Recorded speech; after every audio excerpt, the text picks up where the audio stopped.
Part 2. Black Dog appears and disappears. It was not very long after this that there occurred the first of the mysterious events that rid us at last of the captain, though not, as you will see, of his affairs. It was a bitter, cold winter, with long, hard frosts and heavy gales, and it was plain from the first that my poor father was little likely to see the spring. He sank daily, and my mother and I had all the inn upon our hands, and were kept busy enough without paying much regard to our unpleasant guest. It was one January morning, very early, a pinching, frosty morning, the cove all grey with hoarfrost, the ripple lapping softly at the stones, the sun still low and only touching the hilltops and shining far to seaward. The captain had risen earlier than usual and set out down the beach, his cutlass swinging under the broad skirts of the old blue coat, his brass telescope under his arm, his hat tilted back upon his head. I remember his breath hanging like smoke in his wake as he strode off, and the last sound I heard of him as he turned the big rock was a loud snort of indignation, as though his mind was still running upon Dr. Livesley. Well, Mother was upstairs with Father, and I was laying the breakfast table against the captain's return when the parlour door opened and a man stepped in on whom I had never set my eyes before. He was a pale, tallowy creature, wanting 2 fingers of the left hand, and though he wore a cutlass, he did not look much like a fighter. I had always my eye open for seafaring men, with 1 leg or 2, and I remember this one puzzled me. He was not sailorly, and yet he had a smack of the sea about him too. I asked him what was for his service, and he said he would take rum, but as I was going out of the room to fetch it, he sat down upon a table and motioned me to draw near. I paused where I was, with my napkin in my hand. "Come here, sonny," he says. "Come nearer here." I took a step nearer. "Is this your table for my mate Bill?" he asked with a kind of leer. I told him I did not know his mate Bill, and this was for a person who stayed in our house whom we call the captain. "Well," said he, "my mate Bill would be called the captain, as like as not. He has a cut upon one cheek, and a mighty pleasant way with him, particularly in drink, has my mate Bill. We'll put it, for argument like, that your captain has a cut on one cheek, and we'll put it, if you like, that cheek's the right one. Ah, well, I told you. Now is my mate Bill in this here house?" I told him he was out walking. "Which way, sonny? Which way is he gone?" And when I had pointed out the rock and told him how the captain was likely to return, and how soon, and answered a few other questions, "Ah," he says, "this'll be as good as drink to my mate Bill." The expression of his face as he said these words was not at all pleasant, and I had my own reasons for thinking that the stranger was mistaken, even supposing he meant what he said. But this was no affair of mine, I thought, and besides, it was difficult to know what to do. The stranger kept hanging about just inside the inn door, peering round the corner like a cat waiting for a mouse. Once I stepped out myself into the road, but he immediately called me back, and as I did not bay quick enough for his fancy, a most horrible change came over his tallowy face, and he ordered me in with an oath that made me jump. As soon as I was back again, he returned to his former manner, half fawning, half sneering, patted me on the shoulder, told me I was a good boy, and he had taken quite a fancy to me. "I have a son of my own," said he, "as like you as 2 blocks, and he's all the pride of my heart. But the great thing for boys is discipline, sonny. Discipline. Now, if you had sailed along with Bill, you wouldn't have stood there to be spoke to twice. Not you. That was never Bill's way, nor the way of sich as sailed with him. And here, sure enough, is my mate Bill, with a spy glass under his arm, bless his old heart, to be sure. You and me'll just go back into the parlour, sonny, and get behind the door, and we'll give Bill a little surprise. Bless his heart, I say again." So saying, the stranger backed along with me into the parlour, and put me behind him in the corner so that we were both hidden by the open door.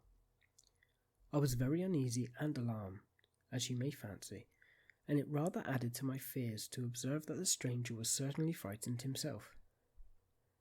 He cleared the hilt of his cutlass and loosened the blade in the sheath, and all the time we were waiting there he kept swallowing as if he felt what we used to call a lump in the throat. At last in strode the captain, slammed the door behind him without looking to the right or left, and marched straight across the room to where his breakfast awaited for him. "Bill," said the stranger, in a voice that I thought he tried to make bold and big. The captain spun around on his heel and fronted us. All the brown had gone out of his face, and even his nose was blue. He had the look of a man who sees a ghost, or the evil one, or something worse, if anything can be. And upon my word, I felt sorry to see him all in a moment turn so old and sick. "Come, Bill, you know me. You know an old shipmate, Bill, surely," said the stranger. The captain made a sort of gasp. "Black Dog," he said. "And who else?" returned the other, getting more at ease. "Black Dog as ever was. Come for to see his old shipmate Billy at the Admiral Benbow Inn. Ah, Bill, we have seen a sight of times, us two, since I lost them 2 talons," holding up his mutilated hand. "Now look here," said the captain. "You've run me down. Here I am. Well then, speak up. What is it?" "Oh, that's you, Bill," returned Black Dog. "You're in the right of it, Billy. I'll have a glass of rum from this dear child here, as I've took such a liking to, and we'll sit down, if you please, and talk square, like old shipmates." When I returned with the rum, they were already seated on either side of the captain's breakfast table. Black Dog next to the door, and sitting sideways so as to have one eye on his old shipmate, and one, as I thought, on his retreat. He bade me go and leave the door wide open.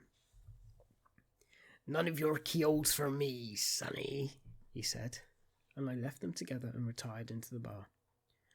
For a long time, though I certainly did my best to listen, I could hear nothing but a low gattling, but at last the voices began to grow higher, and I could pick up a word or two, mostly oaths from the captain.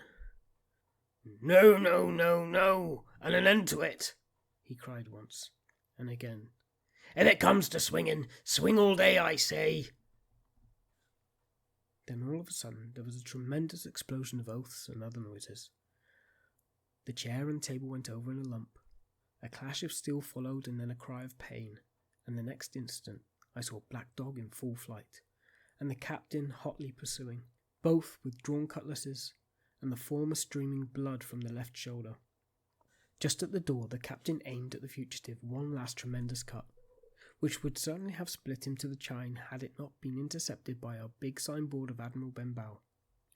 You may see the notch on the lower side of the frame to this day. That blow was the last of the battle. Once upon the road, Black Dog, in spite of his wound, showed a wonderful clean pair of heels and disappeared over the edge of the hill in half a minute. The captain, for his part, stood staring at the signboard like a bewildered man. Then he passed his hand over his eyes several times and at last turned back into the house. "Jim," says he, "rum." And as he spoke, he reeled a little and caught himself with one hand against the wall. "Are you hurt?" cried I. "Rum," he repeated. "I must get away from here. Rum, rum." I ran to fetch it, but I was quite unsteadied by all that had fallen out, and I broke one glass and fouled the tap, and while I was still getting in on my own way, I heard a loud fall in the parlour, and running in, beheld the captain lying full length upon the floor. At the same instant my mother, alarmed by the cries and fighting, came running downstairs to help me. Between us we raised his head. His breathing was very loud and hard, but his eyes were closed and his face a horrible colour. "Dearie me," cried my mother, "what a disgrace upon the house, and your father poor sick." In the meantime, we had no idea what to do to help the captain, nor any other thought but that he had got his death hurt in the scuffle with the stranger. I got the rum, to be sure, and tried to put it down his throat, but his teeth were tightly shut, and his jaws as strong as iron. It was a happy relief for us when the door opened, and Dr. Livesley came in. on his visit to my father. "Oh, doctor," we cried, "what shall we do? Where is he wounded?" "Wounded? A fiddlestick's end," said the doctor. "No more wounded than you or I. The man has had a stroke, as I warned him. Now, Mrs. Hawkins, just you run upstairs to your husband and tell him, if possible, nothing about it. For my part, I must do my best to save this fellow's trebly worthless life. Jim, you get me a basin." When I got back with the basin, the doctor had already ripped up the captain's sleeve and exposed his great sinewy arm. It was tattooed in several places. "Here's luck," "A fair wind," and "Billy Bones his fancy" were very neatly and clearly executed on the forearm, and up near the shoulder there was a sketch of a gallows and a man hanging from it, done, as I thought, with great spirit. "Prophetic," said the doctor, touching this picture with his finger. "And now, Master Billy Bones, if that be your name, we'll have a look at the colour of your blood. Jim," he said, "are you afraid of blood?" "No, sir," said I. "Well then," he said, "you hold the basin," and with that he took his lancet and opened a vein. A great deal of blood was taken before the captain opened his eyes and looked mistily about him. First he recognized the doctor with an unmistakable frown. Then his glance fell upon me, and he looked relieved. But suddenly his colour changed, and he tried to raise himself, crying, "Where's Black Dog?" "There is no black dog here," said the doctor, "except what you have on your own back. You have been drinking rum. You have had a stroke, precisely as I told you, and I have just, very much against my own will, dragged you head foremost out of the grave. Now, Mr. Bones—" "That's not my name," he interrupted. "Much I care," returned the doctor. "It's the name of a buccaneer of my acquaintance, and I call you by it for the sake of shortness. And what I have to say to you is this: one glass of rum won't kill you. But if you take one, you'll take another, and I'll stake my wig if you don't break off short. You'll die. Do you understand that? Die. And go to your own place, like the man in the Bible. Come, now make an effort. I'll help you to your bed for once." Between us, with much trouble, we managed to hoist him upstairs and laid him on his bed, where his head fell back on the pillow as if he were almost fainting. "Now mind you," said the doctor, "I clear my conscience. The name of rum for you is death." And with that he went off to see my father, taking me with him by the arm. "This is nothing," he said as soon as he had closed the door. "I have drawn blood enough to keep him quiet for a while. He should lie for a week where he is. That is the best thing for him and you, but another stroke would settle him."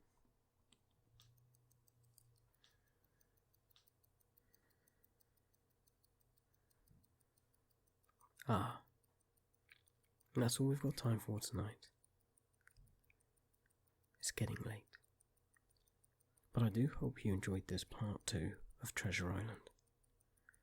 I do plan on doing the entire book, so if you are interested in listening to the entire book read by me, then please go ahead, subscribe, hit the like button, turn on notifications. Other than that, I hope you have a sweet dream, and we'll talk to you soon.